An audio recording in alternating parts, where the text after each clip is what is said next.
सिर्फ 10वीं पास के लिए भी यहाँ पे ये लोग अपॉर्चुनिटी निकाले हैं, जो कि फ्रेशर भी फॉर्म भरेगा और जो एक्स आईटीआई है यानी सिर्फ 10वीं के साथ साथ आईटीआई किया हुआ है, जिस भी ट्रेड से फॉर्म भरना चाहते हो वो भी फॉर्म भरेगा। दोस्तों, सवारी डिब्बा कारखाना यानी इंटरगल कोच फैक्ट्री रेलवे के द्वारा जो है वैकेंसी निकाली गई है अप्रेंटिसशिप के पोस्ट पे। 1010 पदों पे शानदार भर्ती निकाली गई है। कैसे आपको फॉर्म को अप्लाई करना है स्टेप बाय स्टेप मैं आपको जो एक लाइव फॉर्म फिल करके बताऊंगा, ताकि आपको फॉर्म फिल करने में किसी प्रकार की मिस्टेक ना हो। General OBC category only male candidates को जो है यहाँ पे 100 रुपए का अप्लीकेशन फी देना होगा। बाकी सबके लिए फीमेल अगर फॉर्म भर रही है, किसी भी कैटेगरी से हो, फीमेल है, उनको कोई फी नहीं लगनेगा। SC ST विकलांग है, उनको भी कोई एप्लीकेशन फी यहाँ पे नहीं लगने वाला है फॉर्म भरने के लिए। तो ये इसका जो है एप्लीकेशन फी है। और आप जो है ITI के साथ साथ 10वीं मतलब उत्तीर्ण तो होना जरूरी है, ITI भी आपको चाहिए जिस भी रिलेवेंट फील्ड में आप फॉर्म भरना चाहते हैं। तो ये आपका जो है क्वालिफिकेशन रखा गया है। यहाँ पढ़ेंगे, देखिए यहाँ पे बताया गया है। और 22 मई से लेकर आपका जो है 21 जून तक फॉर्म भरे जाएंगे। और इसमें देखेंगे अलग अलग जो है carpenter, electrician, fitter, machinist, painter, welder, इन सब पदों पे जो है आपका अलग अलग वैकेंसी निकाली गई है। इसमें खास बात यह है, इसमें 2 प्रकार की वैकेंसी, एक है फ्रेशर्स के लिए और एक है एक्स आईटीआई के लिए। अब फ्रेशर के लिए क्वालिफिकेशन में बताऊंगा, फिर एक्स आईटीआई के लिए बताऊंगा। इसके अलावा MLT रेडियोलॉजी है, MLT पैथोलॉजी का भी यहाँ पे पद है, तो इसके भी अलग अलग क्वालिफिकेशन है। मैं थोड़ा सा क्वालिफिकेशन डिस्कस कर लेता हूँ, फिर आप फॉर्म भरिएगा तो आपको ज्यादा समझ में आएगा कि हाँ हम एलिजिबल हैं कि नहीं एलिजिबल हैं, क्या चीजें होनी चाहिए हमारे साथ, तो हम फॉर्म भर सकते हैं। और देखिए ये एक प्रकार का जो है ना 1 ईयर का ट्रेनिंग होता है अप्रेंटिसशिप का। और अप्रेंटिसशिप की ट्रेनिंग करने से क्या फायदा होता है, हमने कई बार जो है डिस्कशन किया हुआ है, आप सबको पता होगा। रेलवे में जब भी वैकेंसी आएगी ना और आप अप्रेंटिसशिप किए रहेंगे 1 साल का, तो आपको बहुत बेनिफिट्स मिल जाते हैं और वहां पे आपको छूट मिल जाता है, कुछ बोनस मार्क्स मिल जाते हैं। जैसे रेलवे ग्रुप डी आ गई या और कोई वैकेंसी आई जो ITI पास पे, तो आपको छूट मिलता है। अब देखिए यहाँ पे फिटर, इलेक्ट्रीशियन एंड मैकेनिस्ट से फॉर्म भरेंगे तो आप 10वीं पास होने चाहिए 50% मार्क्स के साथ। साइंस एंड मैथ आपका सब्जेक्ट उसमें होना चाहिए। 1 साल का आपका ट्रेनिंग पीरियड रहेगा, तो ये क्वालिफिकेशन है। और यहाँ पे जो सिलेक्शन प्रोसेस है पहले समझ लीजिए, उसमें कोई रिटन एग्जाम नहीं होता है, मेरिट के बेस पे सिलेक्शन होता है। कारपेंटर, पेंटर, वेल्डर के लिए सिर्फ 10वीं पास बोला गया है 50% मार्क्स के साथ। इसके वजह से प्रोग्रामिंग एंड सिस्टम एडमिन के लिए आपका जो है 10वीं पास बोला गया है 50% मार्क्स के साथ, देख रहे ना। तो यहाँ पे आपको दिया गया है। लेकिन यहाँ पे आप देखेंगे जिस भी ट्रेड से फॉर्म भरना चाहते हैं उसमें आपको नेशनल ट्रेड सर्टिफिकेट यानी ITI आपका होना चाहिए। यहाँ पे भी लिखिए नेशनल ट्रेड सर्टिफिकेट यानी ITI होना चाहिए। यहाँ पे भी देखिए नेशनल ट्रेड सर्टिफिकेट, तो ये आपके पास होना चाहिए। फ्रेशर में क्या है, यहाँ देखिए फ्रेशर में क्या है, यहाँ पे कोई आपको ITI की आवश्यकता नहीं है। क्वालिफिकेशन में देखेंगे आपका यहाँ पे शुड है पास 10th ओनली, मतलब आप सिर्फ 10वीं पास है 50% मार्क्स के साथ, और आपका ट्रेनिंग 2 साल का यहाँ चलने वाला है। फिटर, इलेक्ट्रीशियन एंड मैकेनिस्ट, सिर्फ 10वीं पास के लिए भी यहाँ पे ये लोग अपॉर्चुनिटी निकाले हैं, जो कि फ्रेशर भी फॉर्म भरेगा और जो एक्स ITI है यानी सिर्फ 10वीं के साथ साथ ITI किया हुआ है, जिस भी ट्रेड से फॉर्म भरना चाहते हो वो भी फॉर्म भरेगा। अब यहाँ पे देखिए 12वीं पास के लिए भी अपॉर्चुनिटी है। MLT रेडियोलॉजी एंड पैथोलॉजी के लिए आपको जो है शुड है पास 10+2 यानी 12वीं पास होनी चाहिए फिजिक्स, केमिस्ट्री, बायोलॉजी के अंतर्गत, तो आप यहाँ पे फॉर्म को भर सकते हैं। तो शानदार अपॉर्चुनिटी है 10वीं पास के लिए भी, 12वीं पास के लिए भी और ITI पास के लिए भी। तो आप देख सकते हैं यहाँ पे ये क्वालिफिकेशन आपका रखा गया है। अब यहाँ पे स्टाइपेंड देखिए, फ्रेशर्स के लिए 6000, देख रहे ना, 12वीं पास के लिए 7000 और एक्स ITI के लिए 7000 पर मंथ आपको यहाँ पे स्टाइपेंड मिलेगा। हाउ टू अप्लाई का यहाँ पे जो है प्रोसेस दे दिया गया है। इसके अलावा और भी बहुत सारी इंफॉर्मेशन यहाँ पे दिया हुआ है, मोड ऑफ एंगेजमेंट ये सब दिया हुआ है, allotment of trade, standard physical fitness test आपका होता है, और इसके अलावा और भी बहुत सारी इंफॉर्मेशन यहाँ पे दिया हुआ है। तो फ्रेंड्स, सबके लिए मौका, आप लोग बोलते हैं ना बार बार कि क्या फ्रेशर सिर्फ 10वीं पास है तो फॉर्म भर सकते हैं, भर सकते हैं। जी हाँ, आप फॉर्म भर सकते हैं फ्रेशर वाले में, और एक्स ITI का अलग सीट है, सबके लिए अलग सीट है। और देख रहे हैं ना 320 पदों पे फ्रेशर के लिए है और 670 पदों पे ITI पास कैंडिडेट्स के लिए है। और 12वीं पास पे जो पैथोलॉजी रेडियोलॉजी की पोस्ट है उसमें 10 पद हैं, तो ये भी 12वीं फिजिक्स, केमिस्ट्री, बायोलॉजी होनी चाहिए।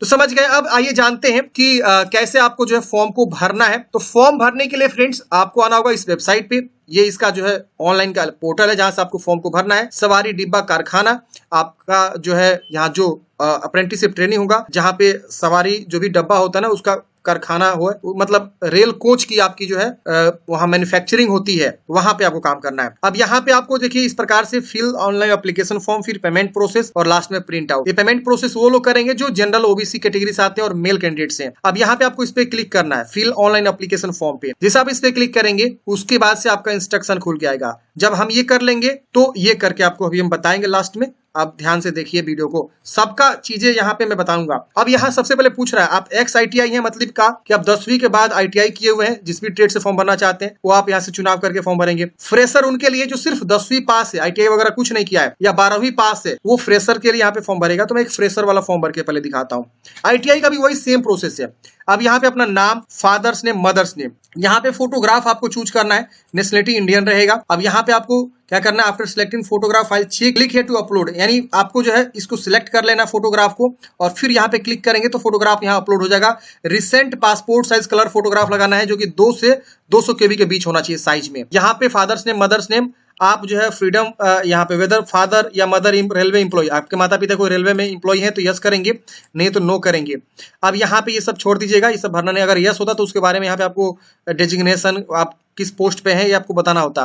Weather registered with Tamil Nadu employment exchange, अगर आप तमिलनाडु एम्प्लॉयमेंट एक्सचेंज में रजिस्टर्ड हैं तो आप यहाँ पे यस करेंगे वरना नो करेंगे। यस करेंगे तो उसका एम्प्लॉयमेंट नंबर यहाँ देना होगा, और यहाँ पे नहीं है तो नो कर देंगे। अपना कम्युनिटी बताएंगे, जनरल, OBC, SC, ST किस कैटेगरी से बिलोंग करते हैं, यहाँ पे आपको देखने को मिलेगा। बहुत सारे लोग बोलेंगे कि हम EWS से आते हैं, EWS क्या चूज करें, तो EWS का यहाँ पे रिजर्वेशन वगैरह कुछ नहीं है, नहीं, आपको यहाँ पे जनरल चूज करना होगा। तो अगर कोई EWS से बिलोंग करता है तो वो EWS नहीं है यहाँ पे, तो जनरल चूज करेगा।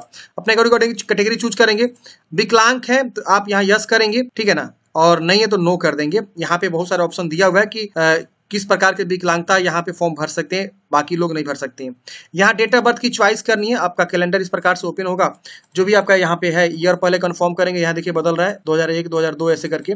फिर यहाँ पे आपको डेट, मंथ, यहाँ से पहले आप मंथ यहाँ से चूज करेंगे जो भी है, फिर डेट यहाँ चूज कर लेंगे, ऐसे आ गया। अब यहाँ पे आपको बताना है आधार नंबर, जेंडर बताना है, पेन नंबर, और यहाँ पे आइडेंटिफिकेशन मार्क्स, 2 मार्क्स बताने हैं बॉडी का, जैसे कि तिल का निशान, कटा का निशान, जला का निशान, कुछ भी हो सकता है। और आपका डेट ऑफ बर्थ जो है ना, यहाँ पे बताया गया है 6/10/2023 तक आपका जो है यहाँ पे डेट ऑफ बर्थ का काउंट किया जाएगा। तो हम इस चीज को भरेंगे और यहाँ नेक्स्ट करेंगे। नेक्स्ट करते हैं, यहाँ पे आपको रेसिडेंशियल पिन कोड लिखना है, मतलब अपने गांव का जहां आप निवास करते हैं वहां का पिन कोड क्या है। यहाँ देखिए इसका लिख रहा है, फ्रेश आप हैं और आपने आपका नाम यहाँ आ जाएगा। जैसे नेक्स्ट करेंगे तो आप फॉर एग्जाम्पल हम यहाँ पे अपना जो है एरिया पिन कोड लिखे, जैसे हमने लिखा, यहाँ पे हमारा जो है कुछ जानकारी यहाँ पे ऑटोमेटिक फैच भी हो सकता है। अब यहाँ पे अपना जो है पिन कोड लिखने के बाद से आपको अपना जो है कम्युनिकेशन एड्रेस बताना है, यानी जो भी आपका कम्युनिकेशन एड्रेस है वो आपका यहाँ पे बता। देखिए आ गया ना, इस तरह से आया। हमारा जो है रीजनल, सिटी, यहाँ पे डिस्ट्रिक्ट, स्टेट ऑटोमेटिक आ जाएगा। तो ये आप पिन कोड लिख के थोड़ा देर वेट करेंगे, आ जाएगा। अब दोनों लाइन को यूज करते अपना प्रॉपर एड्रेस लिखेंगे, विलेज, पोस्ट, थाना, जो भी आपका एड्रेस होता है जहां से आप बिलोंग करते हैं, गली, मकान संख्या जो भी है, नहीं है तो जिस तरह से है वैसे ही आप भरेंगे। अब यहाँ पे अपना मोबाइल नंबर, email ID लिखेंगे और यहाँ पे नेक्स्ट करेंगे। अब अगले स्टेप में यहाँ पे आपको विकलांगता के बारे में पूछेगा, तो अगर आप विकलांगता में यस किए रहेंगे तो आपको अपना डिसेबिलिटी टाइप और परसेंटेज ऑफ डिसेबिलिटी, आपका सर्टिफिकेट नंबर, ये सर्टिफिकेट इशू बाई किसके द्वारा आपने बनाया, सब आपको जो है भरना होगा। अगर आप विकलांग नो किए रहेंगे तो ये ऐसे आ जाएगा, आपको नेक्स्ट कर देना है। अब यहाँ पे आपको क्वालिफिकेशन के बारे में भरना है। तो जैसे कि मैंने बताया कि फ्रेशर भी यहाँ पे फॉर्म भर सकते हैं, तो फ्रेशर के लिए भी यहाँ पे वैकेंसी है, जो सिर्फ 10वीं पास है या सिर्फ 10वीं और 12वीं दोनों पास है, कोई फॉर्म भरेगा। 12वीं के लिए अलग पोस्ट है, 10वीं के लिए अलग पोस्ट है। तो ऐसे आपको क्या करना है, 10वीं के बारे में बताना है। तो यहाँ पे आपको बताना है कि आप जो है आपका CBSE है, एक तो है CBSE वाले अपना अकॉर्डिंग यहाँ पे भर देंगे। दूसरा है SSLC, ये भी ऑप्शन है। बहुत जगह क्या होता है, जैसे वेस्ट बंगाल में SSLC उसको कहते हैं, या असम में चल जाएगा तो मैट्रिक पास को SSLC कहते हैं। तो अपने अकॉर्डिंग बताएंगे। अगर आप बिहार से हैं, यूपी से, तो आप मैट्रिक यहाँ चूज करेंगे। फिर यहाँ पे सर्टिफिकेट नंबर मैट्रिक का, फिर पासिंग ईयर, फिर ऑब्टेन्ड मार्क्स, फिर मैक्सिमम कितना का था, 500 का होगा, किसी का 600 भी हो सकता है, 1650 भी हो सकता है, ऐसे जो भी आप चूज करेंगे। और यहाँ पे आपको ग्रेड पॉइंट है तो ग्रेड पॉइंट बताएंगे और परसेंटेज बताएंगे। मान लीजिए हमको ग्रेड पॉइंट नहीं है, परसेंटेज है, तो हम यहाँ पे ऑब्टेन्ड मार्क्स में भर देंगे क्या, कि हमको मान लीजिए मैट्रिक में 310 नंबर मिला है। अब यहाँ पे परसेंटेज जो भी बनेगा आ जाएगा ऑटोमेटिक, ग्रेड 0 हो जाएगा ऑटोमेटिक। फॉर एग्जाम्पल आपको नहीं पता यहाँ पे कि यहाँ पे क्या हमको भरना है, तो आपको क्या करना होगा ना, अपने ग्रेड पॉइंट को पहले परसेंटेज में कन्वर्ट करना होगा या मार्क्स में कन्वर्ट करना होगा, फिर उसके अकॉर्डिंग यहाँ पे जानकारी को भरना होगा। तो ये बात थोड़ा सा आप समझ लीजिएगा, यहाँ लिखा हुआ है, आप पढ़ेंगे तो सारी जानकारी समझ में आ जाएगा। अब यहाँ पे आपको देखिए यहाँ लिखा हुआ, candidates who have passed 10th during the year 2024 required to enter the total marks as per the marksheet issue by the school authorities concerned. मतलब क्या क्या, अगर 2024 में जो कैंडिडेट्स पास हैं वो यहाँ पे जो भी उनका मतलब टोटल मार्क्स है वो अपने अकॉर्डिंग यहाँ पे जानकारी को भरेंगे। चलिए यहाँ पे आप 12वीं के बारे में बताएंगे। अगर आपने 12वीं किया है तो बताएंगे 12वीं पास है, सीबीएसई से पास है, अदर है, नहीं किए तो नो करेंगे। तो ये उनके लिए सिर्फ 10वीं पास फॉर्म भरना चाहते हैं, जो कि 10वीं पास पे बहुत सारे पद मैंने आपको बताया। एक बार और दिखा देता हूँ। देखिए 10वीं पास पे आपका जो है कारपेंटर का भी है, इलेक्ट्रीशियन का भी है, फिटर है, मैकेनिस्ट, पेंटर, वेल्डर, इतने सारे पद हैं। तो आप अगर जो है भरना चाहते हैं सिर्फ 10वीं पास पे, ITI नहीं आपके पास, तो भर सकते हैं NA करके। अगर आप चाह रहे हैं यहाँ पे इस वाले पद के लिए MLT रेडियोलॉजी, MLT पैथोलॉजी, तो 12वीं के साथ आपका मतलब 12वीं पास होना चाहिए, जिसमें आपका फिजिक्स, केमिस्ट्री, बायोलॉजी होना चाहिए। तो यहाँ पे आपको 12वीं की भी जानकारी को ऐड करना होगा। यहाँ पे 12वीं का सर्टिफिकेट नंबर, पासिंग ईयर, कितना में कितना नंबर मिला है, परसेंटेज, तब जाके आगे आपको ना प्रायोरिटी उसी के अकॉर्डिंग आएगा। अब यहाँ पे पूछ भी रहा आप MLT के लिए अप्लाई कर रहे हैं, आपको यहाँ पे हाँ करना होगा, ठीक है ना। तो बहुत लोग दोनों के लिए अप्लाई कर सकता है, फॉर एग्जाम्पल मैट्रिक, इंटर, तो बट यहाँ पे कोई एक ही आ रहा है।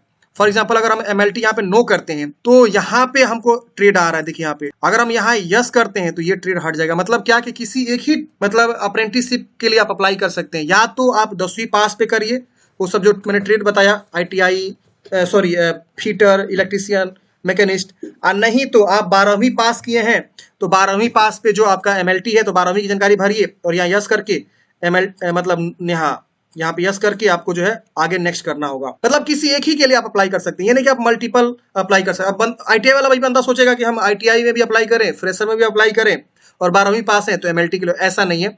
किसी एक ही लिए आप अप्लाई यहाँ पे कर सकते हैं, जो कि यहाँ पे आप देख सकते हैं। तो हम यहाँ पे क्या करते हैं, NA कर देते हैं और यहाँ पे हम क्या करते हैं, नो कर देते हैं। अब हमको यहाँ पे पूछेगा carpenter, electrician, fitter, machinist, welder, बहुत सारे ऑप्शन है। आप किसको पहला प्रेफरेंस देना चाहते हैं, दूसरा किसको देना चाहते हैं, तीसरा किसको, किसी को नो करना है तो आपको नहीं देना, मत दीजिए।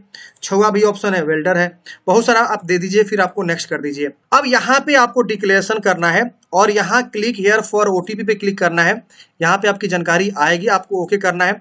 ओके करते ही आपके मोबाइल पे एक OTP जाएगा, OTP को यहाँ वेरीफाई करेंगे, इंटर OTP गिवन बिलो, यानी हम यहाँ पे OTP को जनरेट करेंगे और फिर यहाँ OTP को लिखेंगे, OTP को वेरीफाई करेंगे। तो यहाँ पे OTP हम एक बार देख लेते हैं, क्लिक हेयर फॉर OTP। यहाँ कुछ दिक्कत हो रही है, 10th सर्टिफिकेट, अच्छा हमने नहीं भरा था 10th सर्टिफिकेट नंबर, अच्छा इसको भरना होगा तभी वो चीजें आएगी, इसीलिए वहां एरर आ रहा था, OTP नहीं आ रहा था। कोई भी चीजें छोड़ेंगे ना वो आपका नहीं काम करेगा, ध्यान दीजिएगा, सही से आपको भरना है। जो भी चीजें मैं भरता हूँ ना फ्रेंड्स, लाइव भरता हूँ। तो मैं इसे NA किया तो सर्टिफिकेट नंबर क्यों डाल रहा हूँ, इसको मैं सिलेक्ट ही करना होगा, हमें तो सिलेक्ट रहने देते हैं। अब हमारा ये हो जाएगा नेक्स्ट। अब हमारा OTP जनरेट हो जाएगा, undefined 10th passing year, date of birth please check. अच्छा तो कुछ जानकारी अगर आप छोड़े रहेंगे ना तो वो नहीं लेगा, तो इस चीज को विशेष ध्यान देना है और सही से आपको फॉर्म को भरना है। अब जैसे फ्रेंड्स यहाँ पे OTP हमने जनरेट किया, हमारे मोबाइल पे जो है OTP आ गया है।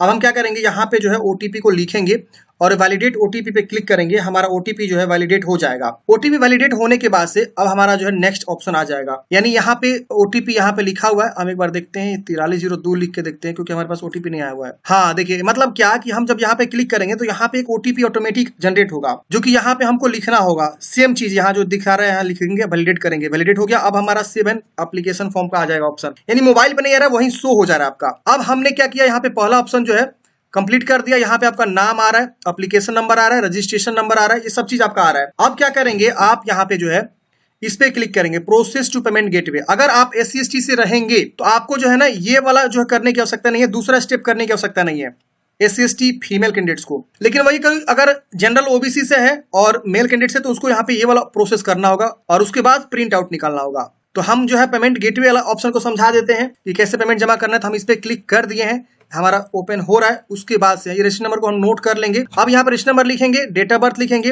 वैलिडेट प्रोसेस पे क्लिक करेंगे तो हमारा क्या होगा ना कि अगला स्टेप आ जाएगा यहाँ पे पेमेंट करने का।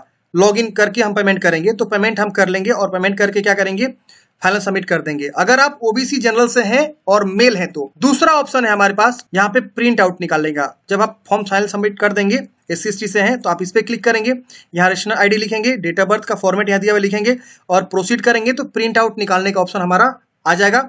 हम प्रिंट आउट निकाल के अपने पास हार्ड कॉपी सुरक्षित रख लेंगे। तो ये पूरा फाइनल प्रोसेस है। अगर आपको नोटिफिकेशन देखना है तो आप यहाँ से नोटिफिकेशन देखेंगे, इंस्ट्रक्शन देखना है तो यहाँ से इंस्ट्रक्शन देखेंगे, यहाँ पे सारी जानकारी दिया हुआ है, term condition. How to apply देखना है, हाउ टू अप्लाई आप चेक करेंगे कि कैसे पेमेंट करना है, यहाँ देखिए दिखाया गया पेमेंट करने का प्रोसेस भी। इसके बाद यहाँ पे ऑप्शन आ रहा है आपका FAQ में कोई आपका क्वेश्चन है, आप यहाँ से देख सकते हैं।